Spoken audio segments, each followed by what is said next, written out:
So there's some news that's came out of Huddersfield over these past few days, which is actually an update into a story that I went over back in March of 2020. Now back then I didn't have nowhere near as many subscribers as I do now, and the news videos that I put out are normally viewed within the first week or so it's very rare that people will go back and watch these types of videos.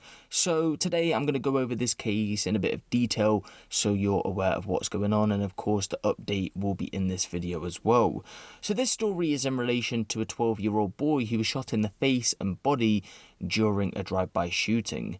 Recently, 3 people have been convicted, some jailed for their roles in this whole situation. On the 10th of March 2020, 19-year-old Jordan Kelly, who was 17 at the time, had taken a stolen BMW which he purchased for around £400 some days prior to transport a number of people who were wearing face masks to and from the Northfield Hall Community Centre based on Norfolk Avenue in Brackenhall. Of course, upon arriving at the community hall, one of the passengers opened fire.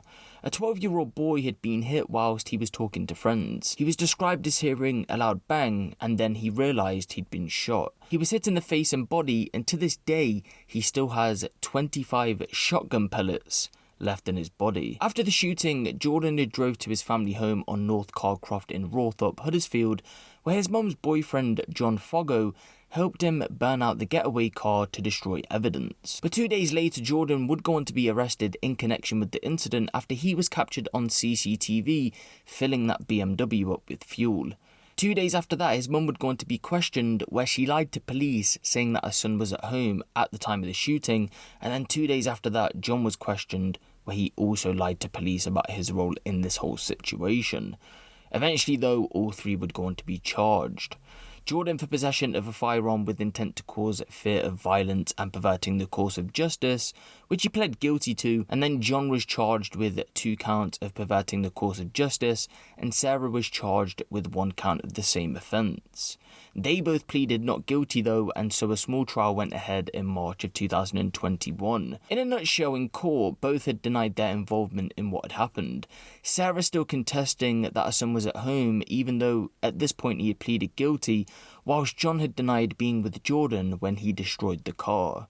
The prosecution hit the jury with mobile phone evidence though, which basically showed that John was with Jordan at the time the car was being burnt out, and because Jordan had pleaded guilty, that was enough evidence to go against Sarah's claims, so both were found guilty after a small trial. In June, Sarah continued to contest that guilty verdict though, still saying that her son was innocent in all wrongdoings, and had only pleaded guilty to take the blame, rather than him actually being involved. In more detail, she said that he was driving around in the car in the days prior, but wasn't in the vehicle itself when the shooting had went down. Recently though, Jordan was handed a 6-year prison sentence, John was handed a 4-year prison sentence, while Sarah was given an 18-month suspended sentence. But let's remember that a 12-year-old boy was nearly killed in a drive-by shooting here.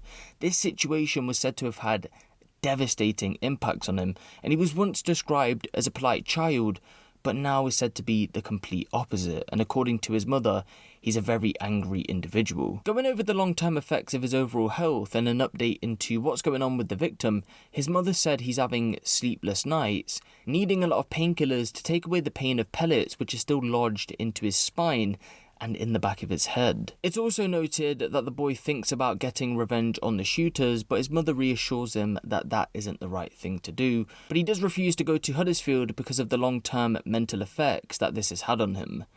But still to this day, no one has been charged with the attempted murder of the boy. A number of teens were arrested on suspicion of attempted murder, but the last update that we got was that they remained on bail pending continuing inquiries. Throughout that trial back in March of 2021, DS Sahir Abbas told the court that both he and other senior officers received evidence in regards to mobile phone data. At that time, they were going through it to see if there was a realistic prospect of charging them, but to my best knowledge, months on, because we are in August now, no one has been charged, so that evidence probably wouldn't have been strong enough to secure a charge. But of course, if I do get any updates out of this situation, as always, I'm going to keep you guys posted on this one. But give the video a like for more crime related content like this, and make sure you hit the subscribe button if you haven't. It's been me, Huncho, and I'll see you in the next one.